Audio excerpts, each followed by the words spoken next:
Carlos IV ha sido el peor rey que ha tenido España en su historia, con permiso de su hijo Fernando VII. Hala, pues ya he dicho el mantra. Adiós. Sí, son las 11 menos 20. Un mal monarca por su nefasta política exterior con Francia, país que invadió España en varias ocasiones, obligándole a abdicar. Pero hay otra faceta muy desconocida del reinado de Carlos IV, la científica, muy vinculada a la Real Expedición Filantrópica de la Vacuna, que llevó la vacuna de la viruela a las posesiones ultramarinas de España. En este vídeo vamos a hablar de los protagonistas de la expedición y qué significan esos dos conceptos de real y filantrópica, por qué el rey Carlos IV se implicó en este proyecto, y filantrópica, un concepto relacionado con la ilustración. Y para encauzar el contexto de la expedición contamos con Carlos de la Piel de Toro Historia de España, un canal de YouTube que os recomiendo muchísimo que os paséis por allí y os suscribáis, al igual que en este, dedicado a explicar acontecimientos poco conocidos pero muy interesantes de la historia de España. Hola Pablo, ¿qué tal? ¿Cómo estás? Encantado de estar hoy contigo aquí en tu canal, en Historia Útil. Un saludo también para todos los amigos que nos están viendo. Muchísimas gracias por invitarme, tenía muchas ganas de estar hoy aquí contigo para hablar además de un tema tan bonito como es la expedición filantrópica de la vacuna. Yo concretamente voy a hablar del contexto en el que se enmarca esta expedición. Tenemos que tener en cuenta dos hechos que son determinantes y son la base de esta expedición. El primer hecho son las expediciones científicas españolas durante el siglo XVIII. Esta expedición es heredera, es tributaria de este espíritu ilustrado que impulsó estas magníficas expediciones navales durante el siglo XVIII. Desde la década de 1720 en 1730, con el ministro Patiño, la Real Armada recibe un increíble impulso, tanto en hombres como en dinero, como en técnica, y esto es muy importante. Los Borbones comienzan una serie de expediciones científicas por todas sus posesiones en América y en Asia, a fin de conocer mejor el imperio y poder, y esto es muy importante, aprovechar mejor sus recursos. Pero estas expediciones también tienen un fin que es eminentemente científico. El siglo XVIII es el siglo de la Ilustración, y estas expediciones van en consonancia con este espíritu. Por tanto, la expedición de la vacuna se enmarca en esta corriente tan hermosa y tan brillante de expediciones científicas que llevan a cabo científicos tan importantes españoles como puede ser Jorge Juan, Antonio de Ulloa, como puede ser Tofiño o como puede ser el mismo Malaspina, el de la célebre expedición Malaspina. Por tanto, Balmis se suma a esta estela de grandes científicos navales, militares españoles que durante el siglo XVIII llevan a cabo grandísimas expediciones científicas que ponen a nuestro país a la altura de las otras naciones europeas. Y el segundo hecho es el descubrimiento en 1796 de la vacuna contra la viruela. El descubridor es Edward Jenner, que es un médico escocés, pero muy rápido este invento se difunde por toda Europa. Este sustrato ilustrado fue sumamente favorable para que esta novedad, que fue una novedad rompedora, fuera acogido con gran entusiasmo por los ilustrados españoles, también de otras partes de Europa. En España, Balmis fue uno de los primeros en acoger este método tan revolucionario. Francisco Javier Balmis, que era un médico militar alicantino, fue el encargado de llevar a Carlos IV la idea de la expedición. Carlos IV, aunque tuvo muchos defectos, sí que tuvo una virtud, que fue que acogió con sumo entusiasmo la idea de Balmis. Junto con Balmis estaba su segundo, José Salvani, que también era un médico español, nacido en Barcelona, al que Balmis había conocido en Aranjuez, en el ambiente cortesano, pues Balmis era médico personal de Carlos IV.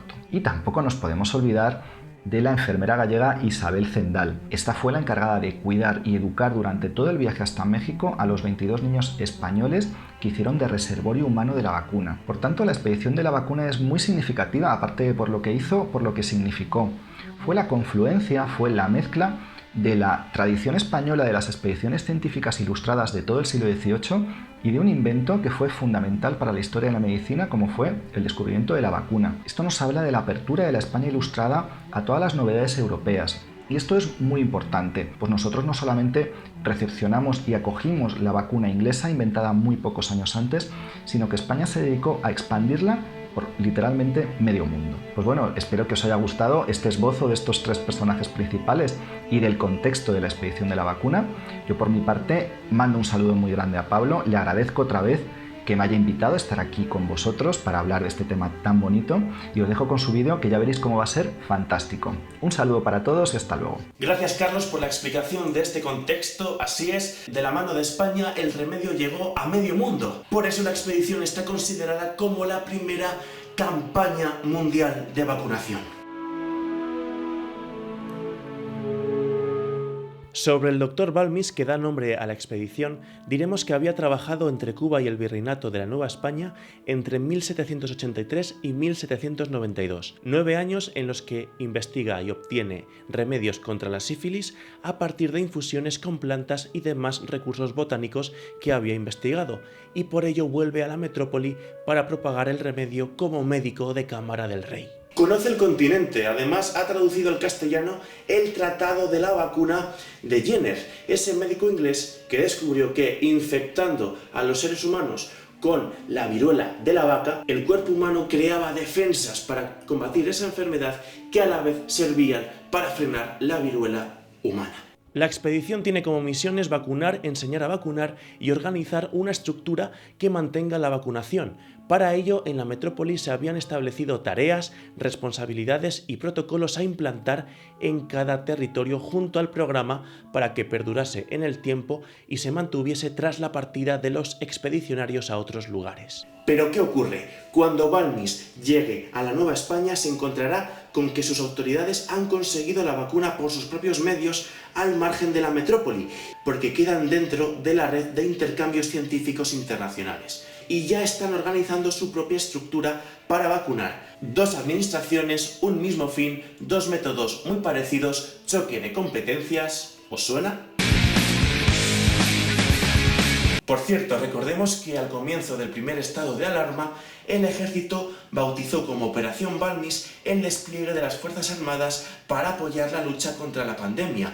Aún no había vacuna, pero la idea era la prevención, la seguridad y desinfección de espacios, también el abastecimiento, que son otras maneras de luchar contra una enfermedad. Hemos lanzado una operación cuyo nombre es Balmis, es una operación militar y hemos activado todos aquellos organismos que son habituales en nuestro caso para iniciar todos los procedimientos de coordinación con el resto de administraciones para atender a todas aquellas ayudas y a todas aquellas peticiones que en el ámbito de esta amenaza pues nos están llegando. Y otro nombre muy conocido de la expedición es el de Isabel Zendal, la mujer que estuvo al cargo de los 22 niños de la expedición y en cuyo honor se bautizó el hospital creado en Madrid centrado en los enfermos COVID, y que tantas veces ha sido mediatizado y lo sigue siendo. Por cierto, en La piel de toro, Historia de España, hay un vídeo muy interesante sobre la vida de Isabel Zendal y su papel en la expedición.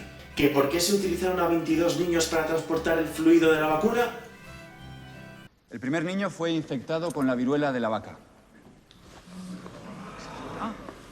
Y como saben, es similar a la viruela humana, pero no llega a ser mortal. Con la linfa de sus pústulas, procedemos a infectar al segundo niño, que en 7 días desarrollará la enfermedad, de tal manera... Un momento, señores, disculpen. No desarrollará la enfermedad, sino unos residuos de ella. Es importante que entiendan que el vacunado no enferma, pero sí crea defensas que lo protegen contra el virus de la viruela humana. Caballeros, pienso llevar al continente a los niños necesarios para que la vacuna pase brazo a brazo con todas sus facultades curativas. Luego habría que mantener el fluido en América, habría que seguir con la cadena del brazo a brazo, para lo que Balmis se sirvió de nuevos niños que fue reclutando en América. Real porque fue patrocinada por la corona. ¿Qué pudo motivar al rey Carlos IV a organizar esta gran empresa? La familia. Su hermano Gabriel, junto a su mujer Mariana y su hija recién nacida, morirán de viruela en 1788. Otros ejemplos: el rey Luis I murió de viruela, también el infante Baltasar Carlos, entre otros muchos miembros de la familia real y por ende un gran porcentaje de la población. En 1798, la tercera hija de Carlos IV, María Luisa, llamada igual que su madre, cae enferma, pero sale adelante. Si bien todo padre y madre valora de manera incalculable la vida de sus hijos, Carlos IV y María Luisa de Parma se quedaron embarazados en 24 ocasiones. De estos 24, 14 salieron adelante y la mitad, los 7 de la familia de Carlos IV de Goya, sobrevivieron a sus padres. Podríamos decir aquello de que Carlos IV le estuvo especialmente agradecido a la vida de que su hija saliese adelante. Ese mismo año el remedio de Jenner se publica. La primera noticia de la vacuna llegó a España en mayo de 1799, empezándose a vacunar en 1800 en Girona y Puigcerdá a niños de la mano del doctor Francisco Piquillén y Verdaguer.